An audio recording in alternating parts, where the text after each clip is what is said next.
Hey everyone, welcome back to the channel. Let's jump right into today's problem. Today we are solving a really nice straightforward array problem called minimum distance to the target element. Also, really quickly, if any part of this explanation gets confusing, please drop a comment below and ask. I check the comments regularly and I'll do my best to help you out. Okay, let's start. Here is the problem page. It might look a little wordy, so let's break down exactly what it's asking for visually. We are given three things: a list of numbers called nums, a specific number we are hunting for called the target, and an index called start, which represents our starting position in the list. Our primary goal is simply to find that target number inside our list. But there's a catch. The target number might appear multiple times. We specifically want the one that takes the fewest steps to walk to from our starting index. Think of distance as just steps on a board game. Going left 3 spaces or right 3 spaces still equals a distance of 3. Let's look at an example. We have a list of numbers 1 through 5. Our target is the number 5, and our starting position is index 3. Remember that lists start at index 0, so index 3 points to the number 4. That's where we are currently standing. Now, where is our target? The number 5 is located at index 4 in the list. So how many steps is it from index 3 to index 4? It's just one step. Our minimum distance is 1. Easy enough, right? For our approach, we can just use a simple simulation. We will just walk through every single item in the list, one by one. Whenever we spot our target number, we calculate how far it is from our starting point, and we keep track of the smallest distance we've seen so far. Here is the full Python solution for this approach. It's short and sweet. Let's break down the logic line by line so you completely understand the mechanics. First, we need a variable to keep track of our minimum distance. We call it res for result. But what do we set it to initially? We set our result variable to the length of our list. We need to initialize it with the absolute biggest distance possible. The absolute furthest apart two items could ever be is if one is at the very beginning and one is at the very end. Setting our starting minimum distance to the total length of the list ensures that the first valid distance we actually calculate will be smaller and override it. Next, we loop through our list.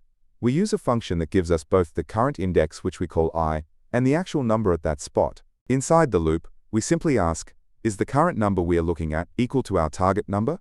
If it is our target, we calculate the distance. We take our current index, subtract our starting index, and take the absolute value. The absolute value just removes any negative signs. Because remember, we only care about how many steps it takes to get there, not whether we are moving backwards or forwards in the list. Finally, we update our result variable. We look at the smallest distance we've found so far, and compare it to the new distance we just calculated. We keep whichever one is smaller. Once the loop finishes, we just return our result. Now, what about edge cases? What happens if our target number is exactly at our starting index?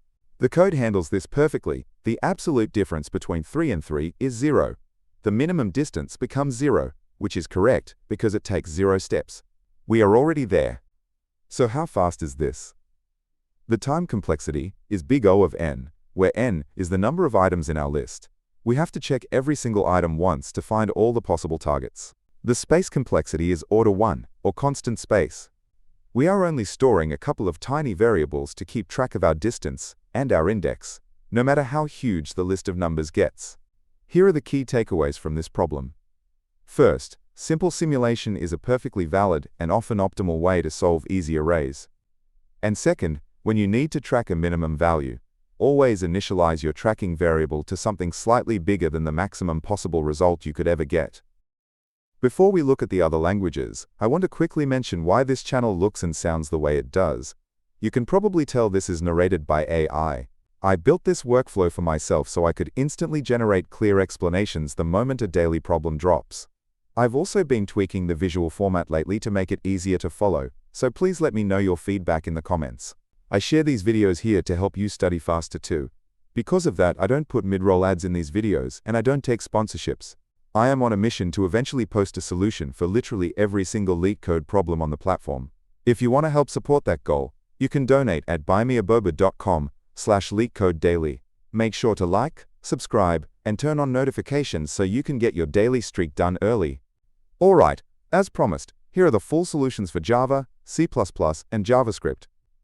Instead of pausing and typing these out, you can just go to leetcodeunlocked.com via the link in the description to copy and paste the exact code directly into Leetcode. Here is the full equivalent solution written in Java. Next up, Here is the C++ version. And finally, here is the solution in JavaScript. That's all for today. Keep coding, and I'll catch you in the next one.